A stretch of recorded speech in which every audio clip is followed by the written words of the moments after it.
Welcome to the Service Department News Podcast, where we discuss all the latest news and developments from across the service department, apart hotel and extended stay sectors.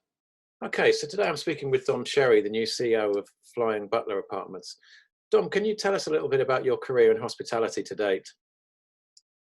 Thanks, George. Great to be on the call today and just to say hello and thank you for the opportunity. But yeah, my career is 30 plus years, started obviously from New Zealand, headed over this part of the world back in a long time ago, back in '87. So it's a long career in hospitality, 30 plus years in hotels. So 27 years with Marriott, 3 with Hilton, and then airline before that. But most of my career has been in Asia, which was based in Hong Kong. But again, I've lived in 7 countries around the world, including the UK. I had about 14 years in the UK before I headed over to Asia.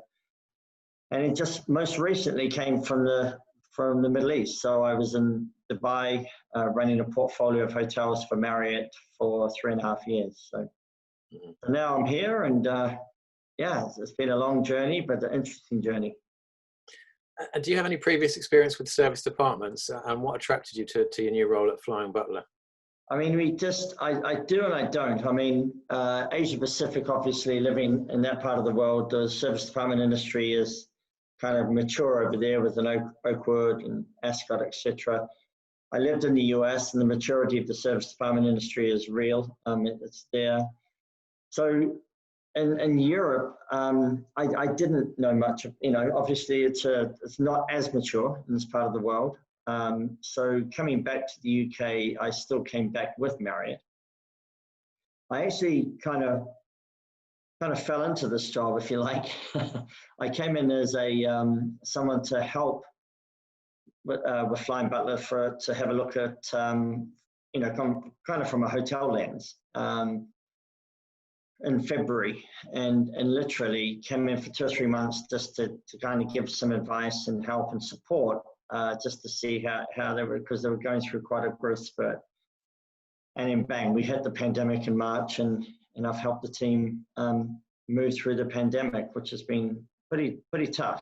But we've got through it pretty well. And we've been able to manage through the process.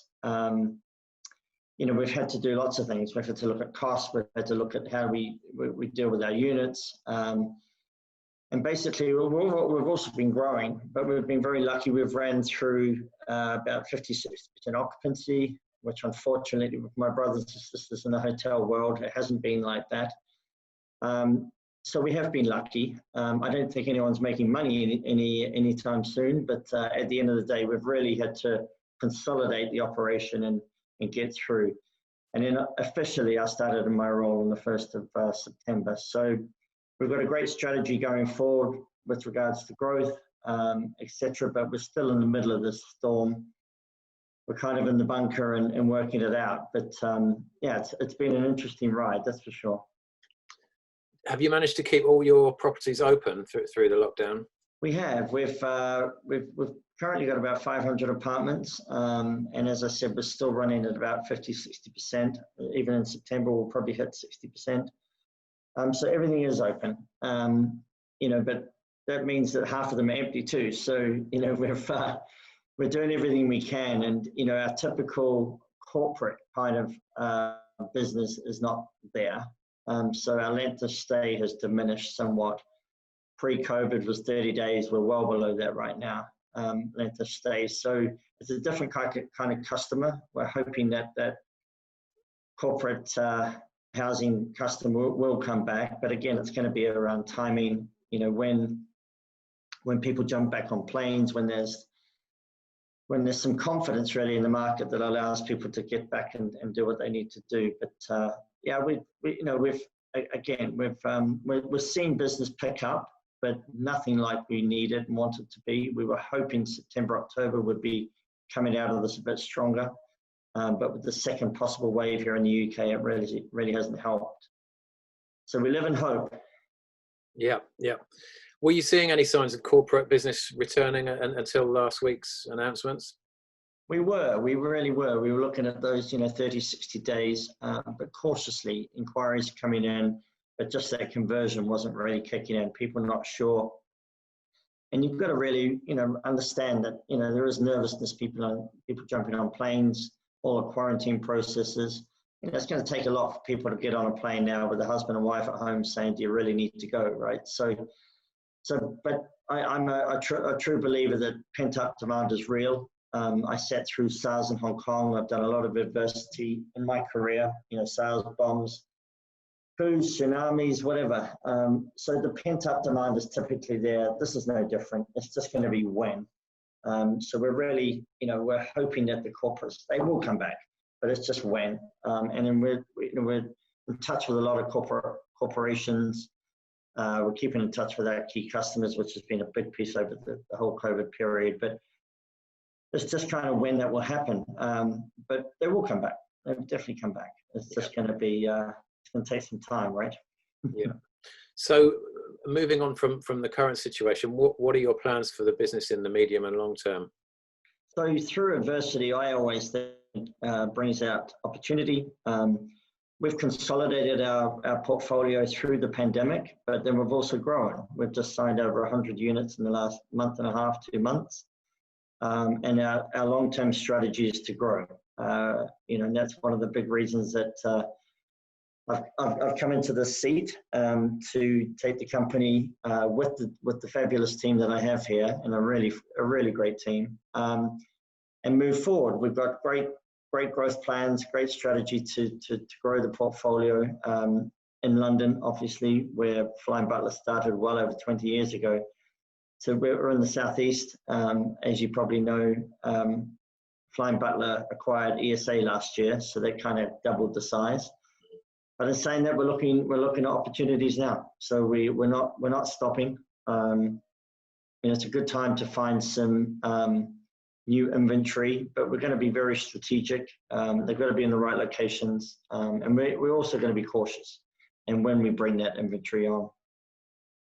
And would you be looking outside of the traditional areas of Flying Butler and ESA? So we've got London and the southeast covered. Would you go further afield than that? Definitely, we're looking at stuff already, in different cities, mainly UK right now. So no, we're definitely looking at all opportunity, and that opportunity is real. I think, coming through this at the time, landlords are in a different position right now. And, because of the model of this industry, it's heavily based around landlords. So we've had a lot of conversations with landlords that have they have assets not just in London, across the country. But yes, we want to expand. We want to have more in London, to be honest, in the right locations in London, because that's always been kind of difficult. So we've been able to really, I think we've added about probably 60, 70 units in London in the last month, which is great. Yeah. But in saying that, we are looking at across the board, and to get across the country would be a great thing. Do you think the pandemic could potentially result in a restructuring of the relationship between landlords and operators, perhaps moving to something different from the straightforward lease agreement to a different structure, something more flexible? I'll answer it in two ways. When we jumped into the pandemic, or when we fell into the pandemic, we moved really quickly, and my history going through these type of things is to move fast. So we spoke to landlords first, and we tried a collaborative approach with landlords and to say, look, we're in this together. We're moving into a storm. We had a mixed reaction, to be honest. Some were fantastic, some were really, really good, and to be honest, most have all have been great. We're always going to fight with that AST market. What do people do with it? I think there's going to be more opportunity with regards to buildings, whether those are commercial buildings today and office space that they may convert. But I think landlords, in my conversations that I've had, and I'm new into the service department industry, and I have a lot to learn. But at the end of the day, I think they're going to, I think from the people that I have spoken to, and some of them are major landlords that are very much open to conversations around the future. I'm not sure they're going to be as stringent and strict in the old-fashioned manner. But again, I don't have a lot of history in this. But in the conversations I've had, we've already had flexibility. And I suppose they've got to, not knowing what this is going to look like in a few months.